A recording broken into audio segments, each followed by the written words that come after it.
Opo, opo. Napakaraming issue. Totoo po yun, Ma'am Joey. Kasi bukod nga doon sa mga sinasabi natin na may mga congressman daw o mga senador na kasabwat ng mga kontraktor, eh yung sistema nga, kasi nga kahapon, di ba, na pag-alaman din na wala palang feasibility study. Yung kababayan po ninyong si Senator Joel Villanueva ay na pag-alaman niya ngayon, uminit nga yung ulo niya kahapon sa hearing dahil nga napag-alaman na walang feasibility study ang ilan nga sa mga flood control projects ng bansa. At hindi lamang yun lang ang unang pagkakataon na nagkakaroon ng mga pagdinig patungkol sa issue ng baha. Kasi nagpalabas nga siya ng maraming video ng kanyang mga naging hearing patungkol sa issue ng DPWH, particular na dito sa mga pagbaha na nangyayari sa bansa. Eh matagal na ang issue na to, pero until now, ito pa rin ang pinag-uusapan natin. May issue din ng mga ghost projects. May issue din ng mga kontraktor kung lihitimo ba sila o hindi. So marami pong matatamaan pagdating po dito, Ma'am Joey. It boils down doon naman sa talagang sino ba ang accountable at responsible agency na dapat nakatutok po nito. Correct. And I think yung blurry lines between the executive hierarchy and the legislators, yun yung dapat na i-explore.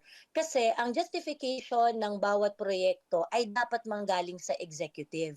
So kung walang alam ang executive at merong ang executive leader, wala siyang idea kung bakit nagkaroon ng flood control project dyan.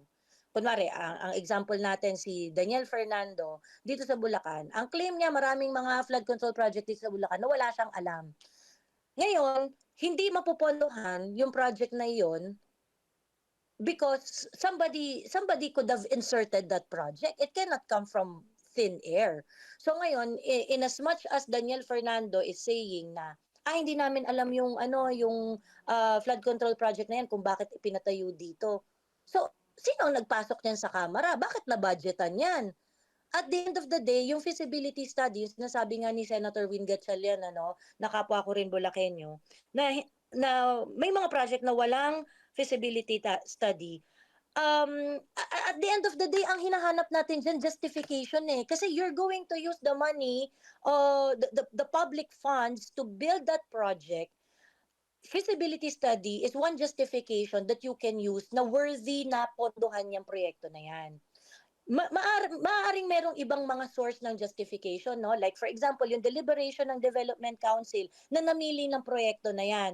Yung desisyon ng DPWH na aprubahan at irekomenda rin at isama sa NEP yung mga proyekto na yan at yun ang ipasa sa budget deliberation ng DPWH pagdating ng budget season. Kaya nga, kung makarating yan sa legislature, sa House of Representatives, kung saan naman nag-originate ang budget natin, at may lumabas doon ng mga project na hindi rekomendado ng executive department. In this case, let's say sabihin na natin DPWH, because DPWH is one of the agency na parte ng Development Council from bottom up. In fact, nagulat nga ako, Sir Jade, Sir Admar, no, na as low as the Barangay Development Council, dapat merong mga representante ang mga tao ng national government. So, ibig sabihin, dapat alam nila yan. Kung makakarating ang tawag kasi nila dito, wish list. Kung makakarating ang wish list ng mga local government officials sa DPWH, which in turn will submit the recommended projects sa House of Representatives for budget deliberation. At sabihin na natin na hindi inaprubahan ng mga kongresista ang certain projects at meron silang ibang projects na nilagay dyan, sino yung congressman na yon na nag-insert noong proyekto na iyon?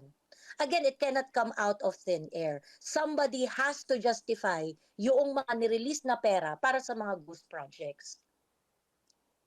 Opo, bago ko lang ipasa kay Partner Admar, ano naman po yung masasabi ninyo na mismong mula nanggaling talaga sa Pangulo yung pahayag na dapat imbestigahan itong mga maanumalyang flood control project sa harap mismo na mga mambabatas nung nakaraang SONA ay mismong ganito, naging pahayag, naging matapang para po sa inyo ang dating ng Pangulong Bongbong Marcos Jr. na ganito ang kanyang sasabihin sa harap ng mga mambabatas na kung saan yung pinapatungkulan niya ay yung mga maanumalyang flood control projects.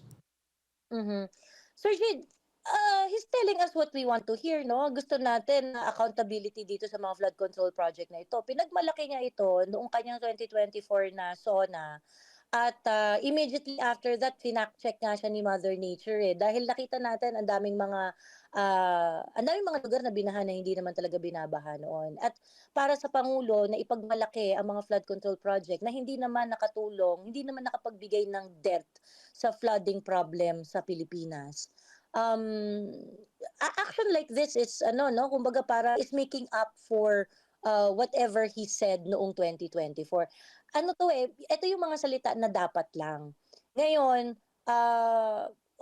siyempre kung gano'n ang gusto niyang approach dito sa problema ng flood control project na, "Oh, mahiya naman kayo, imbestigahan natin 'to," we're going to welcome that. But of course, we would in as much as gusto natin na nagsasalita siya ng ganyan, gusto rin natin ng resulta.